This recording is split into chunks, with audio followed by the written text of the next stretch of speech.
millions of older Canadians are watching one date, July 29th, 2026. That is when the next federal senior benefit payment lands. At the same time, rent, groceries, utilities, and medication are still pressuring fixed incomes. On paper, the news is good. Old age security is being indexed again, and maximum federal benefit rates are moving higher. But the amount that arrives in your account may not rise the way the headline suggests. There is a number sitting behind that check, 2025. Not your age, not July's inflation rate. Your 2025 tax year. That single figure can decide whether old age security and GIS go up, stay flat, or even fall. By the end, you will know what changes in July, why it matters, and what to check before counting on a bigger payment. Wednesday, July 29th, 2026. Across Canada, seniors checking bank accounts are scheduled to see the first old age security and guaranteed income supplement payments of the new indexed quarter. This is the moment the headline becomes personal. Old age security, or OAS, is adjusted by Service Canada every quarter to reflect inflation. That means the maximum rate can move as prices move. The guaranteed income supplement, or GIS, works differently. It is income tested, and the amount is recalculated each year using tax information already filed with the government. For this payment cycle, that means 2025 tax returns. Let that land for a second. July is not just another deposit month. It is where the new benefit year starts showing up in rent money, grocery budgets, pharmacy bills, and the balance left after utilities clear. The national announcement may say payments are increasing, but the deposit in your account is shaped by the details behind your file. Age matters, income matters, marital status matters, household changes matter, and for GIS especially, the income reported for 2025 can change what arrives on July 29th. So the real story is not simply that senior benefits are going up. The real story is who sees the increase, who sees less than expected, and why the same payment date can produce very different outcomes. Old age security was built around a simple idea. Retirement income should not depend only on where you worked, whether your employer offered a pension or how much you were able to save. That is why OAS sits apart from workplace pensions. It is also separate from the Canada Pension Plan. CPP is tied to contributions from employment earnings. OAS is a federal pension-style benefit for eligible seniors paid through the public system with its own rules and its own adjustment cycle. GIS was added as the more targeted layer. Its role is narrower but more urgent. The Guaranteed Income Supplement is designed for lower-income seniors, especially those with little or no private pension income. It does not treat every senior the same because the risk is not the same. A senior with a workplace pension and investment income is in a different position than a senior relying mainly on federal benefits. Critics can fairly say income testing makes the system more complicated. They are right, it does. But the structure exists because the program is trying to do two jobs at once: keep maximum rates aligned with prices and direct extra support toward seniors whose reported income shows the greatest need. That is the heart of the July 2026 change. OAS responds to inflation through indexation. GIS responds to financial circumstances through income recalculation. One moves with prices, the other moves with your file. So when July 29th arrives, there are two stories happening at the same time: a broad increase in maximum rates and a personal recalculation based on 2025 income. The next question is where your own deposit fits inside that system. Start with the smallest signal, a quarterly grocery-related payment scheduled for July 3rd, 2026. That is not just a one-off deposit. It sits inside the same July reset window as other federal and provincial supports. Then the calendar tightens. Canada Workers' Benefit Advance payments begin a new cycle on July 10th. Ontario Trillium Benefit starts its new benefit year the same day. Canada Disability Benefit indexing is expected to show up on July 16th. Canada Child Benefit rises with its new annual maximums on July 20th. And then, on July 29th, the senior side of the system moves: old age security and the guaranteed income supplement. Here is the mystery number, 2025. Let that land for a second. For the July 2026 benefit year, the CRA and Service Canada are using 2025 income tax returns to calculate eligibility and payment amounts. That means the check arriving in 2026 is not based only on inflation. It is also shaped by what your household reported last year. That is why two seniors can hear the same headline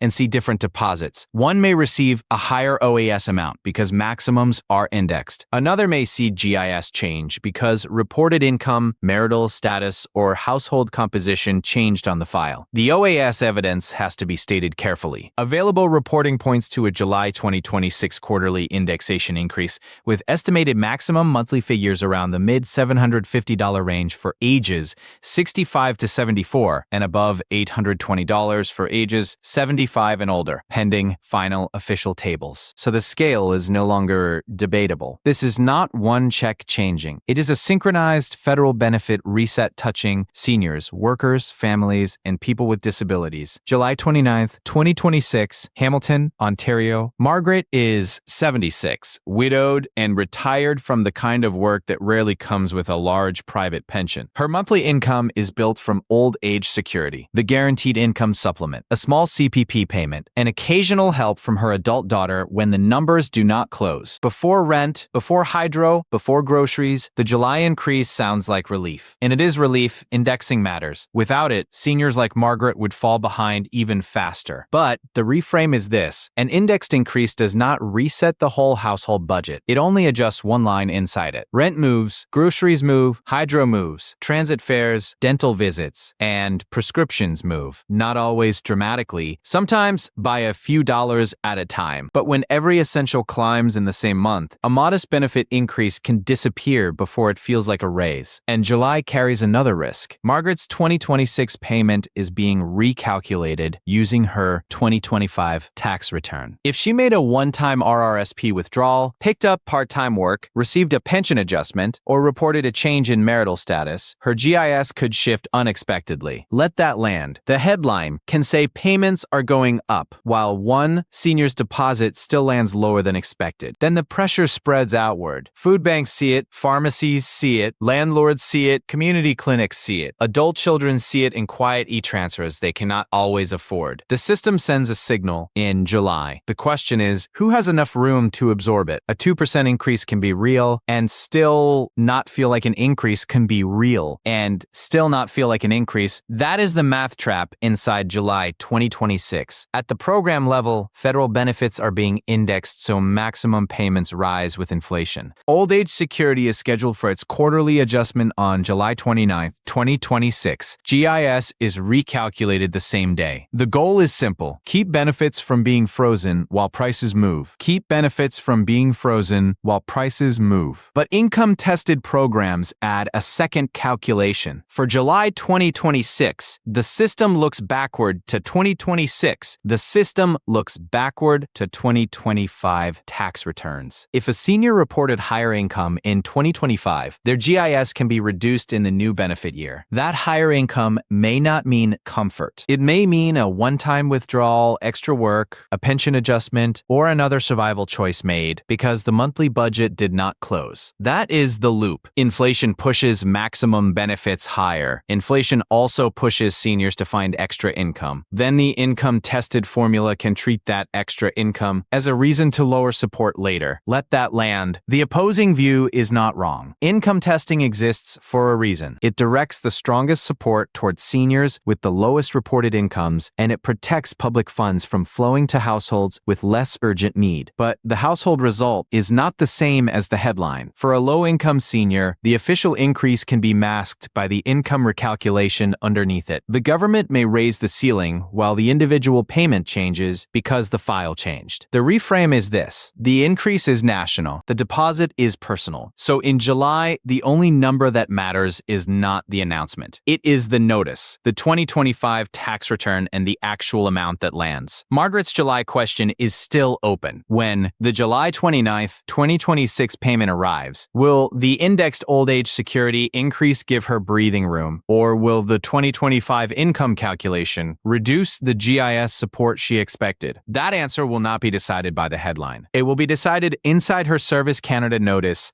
And that is why this story reaches far beyond one kitchen table. A senior in Hamilton, a couple in Halifax, a retiree in Winnipeg, someone renting in Vancouver, a widow in rural Saskatchewan, a household in Northern Ontario, and families across Atlantic Canada can all face the same gap. Benefits indexed by formula, while real costs move through rent, groceries, utilities, prescriptions, and transportation. The increase is official. The impact is personal. So before July 29th, check your Service Canada Canada notice. Confirm your 2025 tax return was filed. Review whether income, marital status, or household composition changed. And if the number does not make sense, ask questions before the payment arrives, not after the budget is already short. The system is not just sending money. It is sending a calculation. Read that calculation carefully. Should OAS and GIS be indexed more aggressively for low-income seniors, or is the current formula the fairest way to balance support and cost? Tell me in the comments. If you want clear updates on benefit changes that affect real monthly budgets, subscribe. We track the details behind the deposits. If this helped clarify what July 2026 could mean, hit like so it reaches more seniors and families before the payment date. Next, we look at the other federal benefit changes starting in July 2026 and which households could see their payments change next. Thank you for watching. Stay steady and stay informed.